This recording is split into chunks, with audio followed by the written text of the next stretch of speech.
Hello friends, welcome back to my channel. Today we are going to learn conjunction. Conjunction क्या होता है? A conjunction is a word or phrase that connects words, phrases, clauses and sentences together. So conjunction कोई भी एक ऐसा word या कोई भी फ्रेज जो वर्ड्स को, फ्रेजेस को, सेंटेंसेस को आपस में जोड़ता है एज अ कनेक्टर, उसे कंजंक्शन कहते हैं। आइए एग्जाम्पल्स देखते हैं। So the first example is Ram is honest, Ram is sincere. So यहाँ पे हमने जो इसको चेंज करके कनेक्टर यूज़ किया है, कंजंक्शन यूज़ किया है, वो यूज़ किया है and. Ram is honest and sincere, because यहाँ पे राम की दोनों क्वालिटीज़ बताई जा रही हैं। Ram is honest also, sincere also. So instead of repeating the sentence, Ram की रिपीटेशन को 2 बार रोकने के लिए हमने सेंटेंस में एंड यूज़ कर दिया, ऑनेस्ट एंड सिंसियर वर्ड को कनेक्ट कर दिया। Similarly example 2, Ram is honest, Shyam is honest. यहाँ पे राम और श्याम की दोनों की क्वालिटीज़ सेम बताई गई है, इसलिए हम यहाँ पर Ram and Shyam are honest कह सकते हैं, क्योंकि दोनों की क्वालिटी सेम है। अगर इनकी क्वालिटी सेम नहीं होती तो क्या करते, आइए देखते हैं। Ram is honest, Shyam is sincere. यहाँ पे राम और श्याम दोनों की क्वालिटीज़ डिफरेंट हैं, तो यहाँ पे हमें दोनों सेंटेंसेस को जोड़ना होगा, जैसे कि Ram is honest and Shyam is sincere. अगर आपने चैनल सब्सक्राइब नहीं किया है तो प्लीज़ सब्सक्राइब करिए ताकि आप और भी वीडियोज़ पा सकें। There are 2 types of conjunctions. First one is coordinating, second one is subordinating. So coordinating के अंदर आते हैं जैसे कि for, and, nor, but, or, yet, so. और अगर हमें इसे याद करना हो तो हम इसे फैन बॉयज़ के फॉर्मूले से लर्न कर सकते हैं। F stands for, A for and, N for nor, B for but, O for or, Y for yet and S for so. Similarly subordinating जैसे कि although, though, after, because, if, that, till, before, unless, where, while, as and when. Friends, channel को subscribe करना ना भूलें, क्योंकि आगे भी आपके लिए बहुत सारी इम्पॉर्टेंट वीडियोस आएंगी जो आपके स्पोकन के लिए बहुत ही इम्पॉर्टेंट होंगी। नाउ कोऑर्डिनेटिंग कंजंक्शंस के भी पार्ट्स होते हैं, इलेटिव कंजंक्शन, एडवर्सेटिव कंजंक्शन। ये वैसे कि हालांकि हमें कोई पूछता नहीं है कि कौन सी कंजंक्शंस होती है, ये हमने कैटेगराइज करी हैं ताकि कि हम इसको लर्न कर सके, एक तरीका हमारे माइंड में सेट हो जाए कि कौन सी कंजंक्शन किसके लिए यूज़ की जाती है जो हमारे स्पोकन और राइटिंग में काम आएगी। जैसे कि first one is illative conjunction. So illative conjunction is to express the result of one statement by another statement. हमारे पास 2 इलेटिव कंजंक्शंस हैं, फॉर एंड सो। अगर आप फर्स्ट एग्जाम्पल देखेंगे जैसे कि it was a lovely day so we went for a walk, तो यहाँ पर आप देख सकते हैं कि second is the result of first statement. तो यहाँ अगर हमने सो इसलिए यूज़ किया है क्योंकि just it was a lovely day, उसी का रिज़ल्ट है we went for a walk. Similarly let's see example number 2, Taj Mahal is very famous so it attracts a lot of tourists. So अगर पूछा जाए कि लॉट ऑफ टूरिस्ट क्यों attract करता है, तो उसका रीज़न ही फर्स्ट स्टेटमेंट है, Taj Mahal is very famous. Third example is he reached school late for he missed his first lecture. तो आप सारे एग्जाम्पल्स में देख सकते हैं फॉर और सो के सारे यूजेस में यही बता रहा है कि एक स्टेटमेंट जो है दूसरे स्टेटमेंट का रिजल्ट है। अब आइए देखते हैं third one. Third one is adversative conjunctions. So such conjunctions show contrast between two sentences like but, still, yet, whereas, while, nevertheless, only.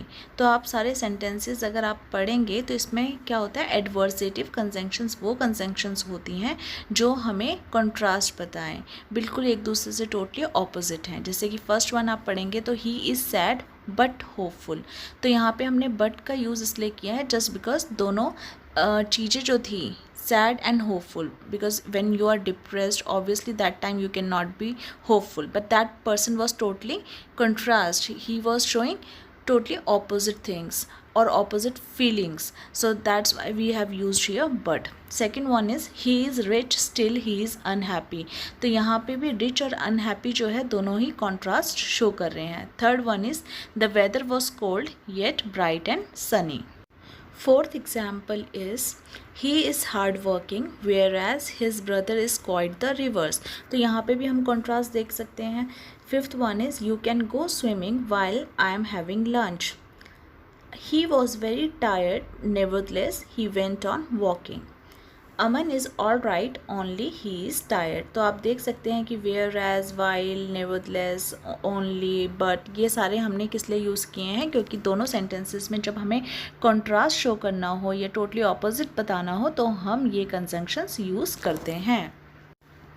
Next one is cumulative conjunctions. Such conjunctions are used to connect two sentences. तो जब भी हमें दो sentences को connect करना है तो हम cumulative conjunctions use करते हैं, जैसे कि and, both and, as well as, not only but also. Friends, यहाँ पे आपको एक चीज़ ध्यान रखनी है कि both एंड ये दोनों इकट्ठे यूज़ करेंगे. Similarly not only but also.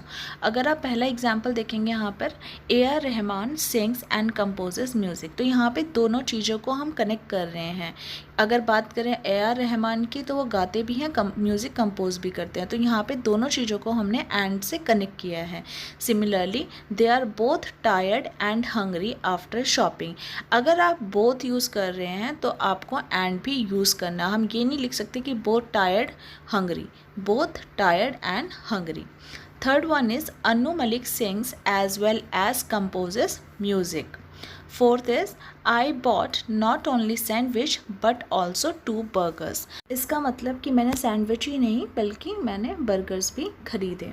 और ये सारे कनेक्टर्स हम अपनी डेली लाइफ में अपने स्पोकन में बहुत ज़्यादा यूज़ करते हैं, so please take care of this. Next is alternative conjunctions.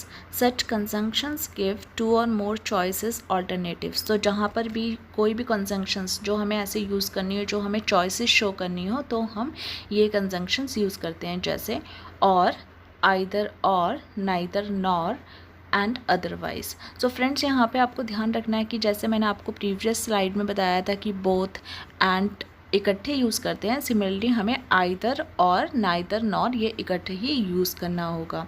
सो आप एग्जांपल्स देख सकते हैं, you can go to the cinema or you can visit your aunt. तो यहाँ पर हमें 2 चॉइसेस मिल रहे हैं, go to the cinema, can visit aunt. Second example is either he or she cooks dinner. इस एग्जाम्पल में भी देख सकते हैं आप कि ही और शी यहाँ पर हमारे पास 2 ऑल्टरनेटिव हैं. Third example is neither the manager nor his assistant is here today. Fourth example, she likes neither chocolates nor toffees. तो यहाँ पे हमारे पास दोनों ही एग्जाम्पल. और neither nor जो होता है नेगेटिव होता है, एंड समटाइम्स स्टूडेंट्स और लोग गलती करते हैं कि वो नाइदर या नॉट लगा देते हैं, because neither is already a negative word, so you don't have to use not there. और एक बहुत इम्पॉर्टेंट पॉइंट, अगर आप देखेंगे कि either he or she cooks dinner, तो यहाँ पे आइदर के बाद प्रोनाउन यूज़ हो रहा है और के बाद भी प्रोनाउन यूज़ हो रहा है. तो अगर आप आइदर और या नाइदर नॉर यूज़ करते हैं तो आपको इस बात का ध्यान रखना होगा, अगर आइदर के बाद प्रोनाउन है तो और के बाद भी आप प्रोनाउन ही यूज़ करेंगे. अगर नाइदर के बाद नाउन है तो नॉर के बाद भी आप नाउन ही यूज़ करेंगे. कई बार लोग ऐसी मिस्टेक्स करते हैं कि आइदर के बाद आप नाउन यूज़ कर रहे हैं और के बाद आप प्रोनाउन यूज़ कर रहे हैं. तो इस चीज़ का आपको बहुत ध्यान देना होगा, क्योंकि ज़्यादातर स्टूडेंट्स यही मिस्टेक करते हैं. फ्रेंड्स, ये सिर्फ कंजंक्शंस का पार्ट 1 था. अगर आपको पार्ट 2 भी देखना है जिसमें मैं सबऑर्डिनेट कंजंक्शंस के और भी सब पार्ट्स डिस्कस करूँगी, तो प्लीज़ चैनल को लाइक एंड सब्सक्राइब करना ना भूलें और बेल आइकन दबाएं ताकि आपको नोटिफिकेशंस मिलती रहें. Thank you so much for watching my video.